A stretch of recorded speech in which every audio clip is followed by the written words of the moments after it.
નિર્ગમન 20મો અધ્યાય 17મી કલમ, તું લોભ ન રાખ. હવે જો આ આજ્ઞાને બરાબર તમે જોવા જાઓ તો આ એક એવી આજ્ઞા છે જેના કારણે બધા જ પાપ થાય છે. લોભ રાખવાથી જ છેતરપિંડી એટલે કે ચોરી કરાય છે.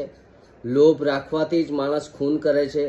લોભ રાખવાથી જ બીજાની વિરુદ્ધ એ જાય છે. એટલે કે આ આજ્ઞા બહુ મહત્વની છે અને ઘણા બધા લોકોએ એના વિશે ઘણું બધું લખ્યું છે કે કેમ એ લાસ્ટમાં છે, કેમ છેલ્લે છે, કેમ પહેલાં નથી. પણ જ્યારે બાઇબલની જ્યારે બનાવવામાં આવ્યું એટલે લખવામાં આવ્યું ત્યારે જેવી રીતે આપણે કલમ અધ્યાય એવું બધું નહોતું જે ગયા વખતમાં આપણે ટાઈમમાં ઘણા બધા લોકો શીખ્યા, પણ 5મી સદીમાં એને એક યોગ્ય રીતે લેવામાં આવ્યું. પણ બાઇબલની દરેકે દરેક આજ્ઞા કે દરેકે દરેક કલમ કે દરેકે દરેક વાક્ય એ ઇમ્પોર્ટન્ટ છે. એ આગળ હોય કે પાછળ હોય એ મહત્વ નથી, પણ એ પવિત્ર શાસ્ત્ર બાઇબલમાં છે એટલે ખૂબ જ મહત્વનું છે. હવે આજે સવારે જે શીખવાના છે તો લોભ ન રાખ. હવે તમે જુઓ આજની આ દુનિયા છે ને લોભ ઉપર જીવે છે અને આજનું જે માર્કેટ છે, આજનું જે આખી જે કોમર્સ એટલે કે ધંધાકીય નાણાકીય જે માર્કેટ છે એની પાયામાં પણ લોભ છે. એ લોકો માણસોની અંદર જે લોભી સ્વભાવ છે જાણી ગયા છે, જેના કારણે જ આજે એ લોકો સફળ થઈ રહ્યા છે. કોઈને લોટરી લાગી છે એવું કહીને પછી એના જ નાણાં પડાવી લેવામાં આવે છે. કોઈને વધારે મળશે અને કોઈકને કંઈક ગિફ્ટ મળવાની છે.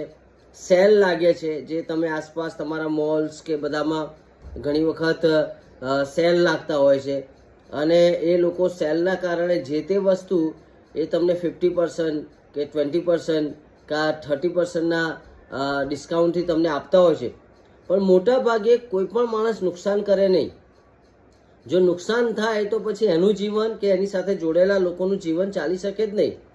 પણ એને માણસની સાયકોલોજી સમજ છે, સ્ટડી કરી છે કે માણસ એ ત્યારે જ ફસાશે જ્યારે એને કંઈક વધારે મળશે એવી એને એવી લાલચ બચાવવામાં આવે.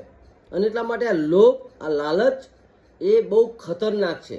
અને એટલે ઈશ્વરે આપણને પહેલેથી જ કહ્યું છે કે ખ્રિસ્તીઓ જે લોકો ઈશ્વરની પાછળ ચાલે છે એને લોભ રાખવો નહીં. હવે જે હિબ્રુ ભાષામાં લોભ માટે શબ્દ વપરાયો છે હમાદ, HAMAD, હમાદ શબ્દ છે.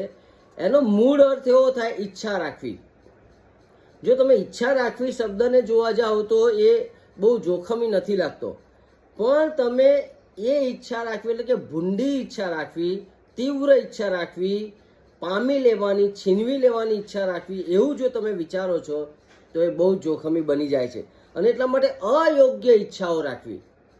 સારી ઈચ્છાઓ પણ છે અને ખરાબ પણ ઈચ્છા. ઈચ્છા એ ન્યુટ્રલ શબ્દ છે એટલે તમે એને સારી ઈચ્છા પણ રાખી શકો છો અને ખરાબ ઈચ્છા પણ રાખી શકો છો.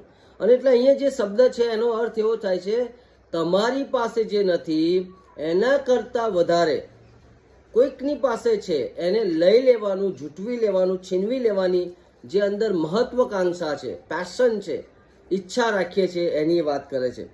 હવે 2 બાબતો છે જેના કારણે માણસો લોભ રાખે છે. એક તો એ છે કે ભાઈ એને વધારે પડતું મળવું જોઈએ, હે ને, વધારે પડતું માન મળવું જોઈએ, વધારે પડતું વેતન મળવું જોઈએ, વધારે પડતી સારી વ્યવસ્થા મળવી જોઈએ, વધારે વધારે વધારે. એટલે મને જે સ્થિતિમાં રાખ્યો છે, મને જે સ્થિતિમાં રહેવાનું ઈશ્વરે કહ્યું છે એનાથી હું સંતુષ્ટ નથી, પણ આનાથી કંઈક વધારે મારે જોઈએ છે, મને કંઈક ઓછું પડી રહ્યું છે.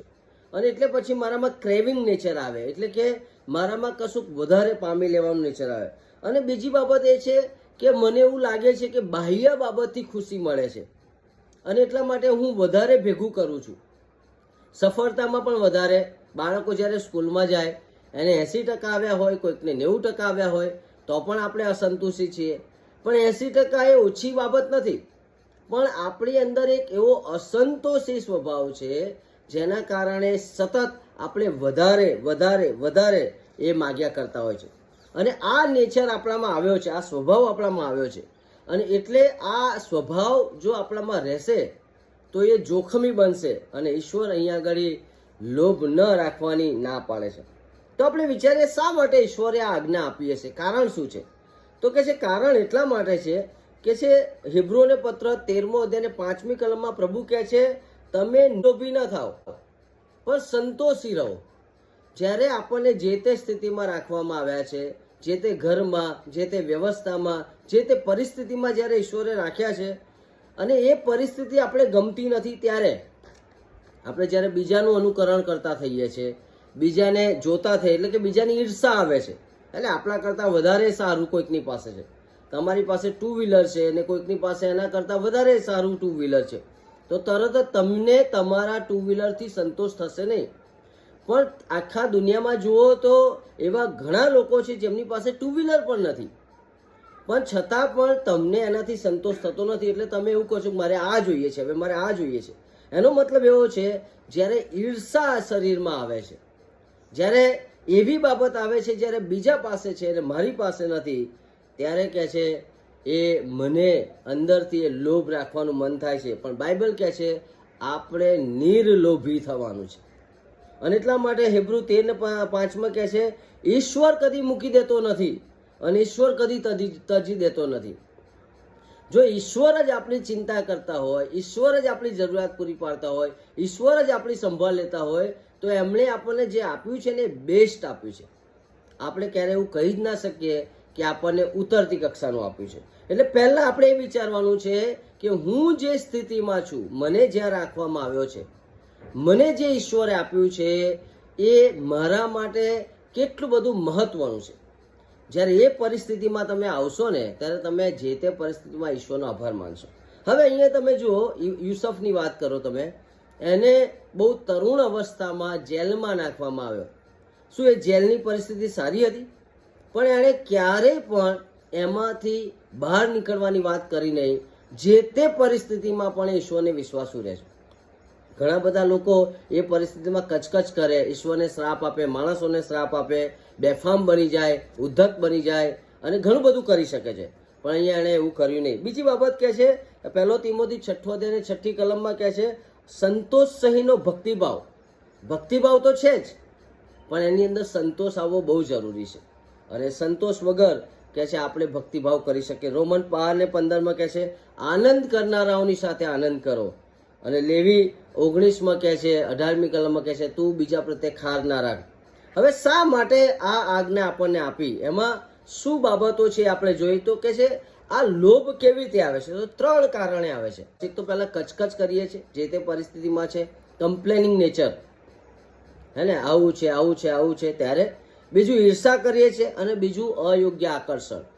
જો આ 3 બાબતો આપણા જીવનમાં હશે તો ચોક્કસ આપણામાં લોભી સ્વભાવ હશે. અને 1 કોરિન્થી 10 અને 10 કહે છે બળબળાટ કર્યો, હે ને, અને નાશ પામ્યા. આપણી પાસે જે છે એનેથી આપણને સંતોષ નથી, પણ બળબળાટ કરવા લાગ્યા, કારણ કે બીજાનું જોયું આપણે.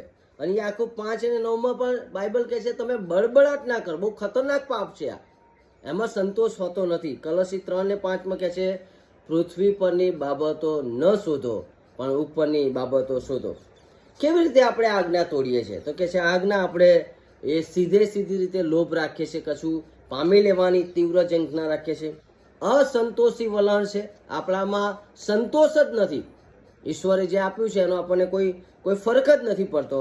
ઈર્ષા રાખીએ છીએ, બીજાનું જ્યારે વધારે જોઈએ છે અને આપણને એવું લાગે છે કે આની પાસે કેમ આવ્યું, આની પાસે કેમ આવ્યું, ત્યારે પણ આપણે લોભ રાખીએ છીએ. ફરિયાદી વલણ, દરેક વાતમાં ફરિયાદ છે, દરેક વાતમાં ફરિયાદ છે. કોઈ પણ બાબત આવે આપણે એને ફરિયાદમાં લઈએ છીએ, હે ને. કેમ ફરિયાદમાં લઈએ છીએ? કારણ કે આપણને કશું ખૂટતું જ લાગે છે, ખૂટતું જ લાગે છે. ત્યારે પણ કહે છે કે આ બાબત એટલે કે લોભ આપણા જીવનમાં આ આજ્ઞા આપણે તોડી છે. ભૌતિક બાબતો પ્રત્યે આપણને વધારે આકર્ષણ છે, હે ને. તમે જો તમારા જીવનમાં સૌથી વધારે વસ્તુ શું છે? તો છે ભૌતિક. તમે શેનાથી જીવો છો? તો ભૌતિક બાબતોથી. માણસ એકલી રોટલીથી જીવતો જ નથી, ઇમ્પોસિબલ છે. કારણ કે આપણને ખાલી દૈહિક બનાવ્યા નથી, આપણી અંદર એક આત્મા પણ મૂક્યો છે, અને આત્માની પણ કેટલીક જરૂરિયાત છે. જો એ ફૂલફિલ નહીં થાય તો તમે જ્યાં ત્યાં દુનિયામાં જે તે પરિસ્થિતિમાં હશો, તમે ક્યારેય સંતોષી બનશો નહીં. અને એટલા માટે ફિલ્મ સ્ટારો કે મોટા મોટા ઉદ્યોગપતિઓ વ્યસની હોય છે, વ્યભિચારી હોય છે, એ અલગ અલગ પ્રકારના પાપમાં પડેલા હોય છે. જો આ બધું જ મળવાથી એમને સંતોષ થતો હોત તો આ બધા પાપ ના કરતા હોત. પણ એમને ત્યાં સંતોષ નથી, કારણ કે ભૌતિકતા એ માણસના જીવનને ક્યારેય શાંતિ આપી શકે નહીં. કેટલાક માણસો એવું માને છે કે બાહ્ય બાબતોથી આપણે શાંત થઈએ છીએ. બાઇબલ એમ કહે છે અંદરથી આપણને શાંતિ મળે છે. જ્યારે આંતરિક મન ઈશ્વર સાથે જોડાય છે ત્યારે આપણને શાંતિ મળે છે. અને છેલ્લે આપણે જ્યારે દૈહિક જીવન જીવતા હોય ત્યારે પણ આપણે આ લોભના પાપમાં ફસાય છે.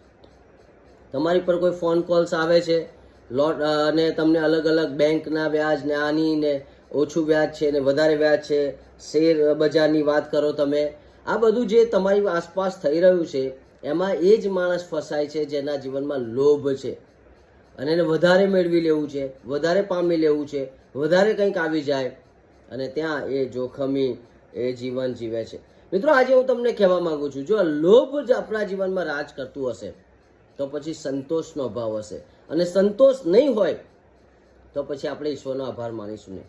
અને એટલા માટે આજે સવારે આપણે વિચારવાનું છે કે મારા જીવનમાં સૌથી વધારે શું છે? બળબડાટ છે, ઈર્ષા છે, પેશન એટલે કે અયોગ્ય ખેંચાણ છે દુનિયાના લોકોને જોઈને મારે જીવન જીવવાનું છે, કે મારે ઈશ્વરે મને જે તે પરિસ્થિતિમાં રાખ્યો છે કે રાખી છે એ પરિસ્થિતિમાં જીવવાનું છે. અને એટલા માટે હંમેશા તારણ પામેલા વ્યક્તિઓ એ આ લોભી સ્વભાવ સાથે જીવતા નથી, કારણ કે એનો સ્વભાવ તારણ પામ્યા પછી બદલાય છે. એ ઈશ્વરને ઓળખે છે માટે ઈશ્વરની પાછળ ચાલવાની વધારે જિજ્ઞાસા રાખે છે, ઈશ્વરની ઈચ્છા પૂરી કરવાની વધારે જિજ્ઞાસા રાખે છે, ઈશ્વરને ખુશ કરવાની વધારે જિજ્ઞાસા રાખે. ભલે પછી એ જગતમાં સફળ ના પણ થાય, ભલે સફરમાં બધું ના પણ પામી લે, ભલે એને દુનિયાના લોકો પાસે જે છે એવું ના પણ મળે, છતાં પણ એના હૃદયમાં, એના જીવનમાં એક અનોખી શાંતિ હશે, એક અનોખી ખુશી હશે, કારણ કે એની સાથે ઈશ્વર છે. જ્યારે ઈશ્વર આપણી સાથે હોય છે ત્યારે આવા ચમત્કાર થાય છે. અને એટલે આજે 10મી આજ્ઞા, તો લોભ ન રાખ, એને બરાબર પાડીએ. તારણ પામ્યા છીએ તો લોભમાં નહીં, પાપમાં નહીં, પણ ઈશ્વરમાં જીવન જીવે. આવતીકાલે આપણે એક બીજી બાબત જોવાના છે, કેવી રીતે 10 આજ્ઞા અને પ્રભુ ઈસુ ખ્રિસ્ત, અને પછી આપણે આ સેશન આપણે પૂરું કરીશું. કાલે કેવી રીતે પ્રભુ ઈસુ ખ્રિસ્ત આ 10 આજ્ઞાઓને પોતે સમજે છે, અને શું થાય માણસ જો આ 10 આજ્ઞા પ્રમાણે એનો ન્યાય કરવામાં આવે તો, અને કેવી રીતે ઈશ્વર માણસને બચાવે છે એ તમે કાલે સારી રીતે સમજી શકશો જો તમે જોડાવ અને બીજા લોકોને પણ જોડાવાનું કહી શકો છો. પ્રભુ તમને આ વચન સમજવા માટે કૃપા કરે.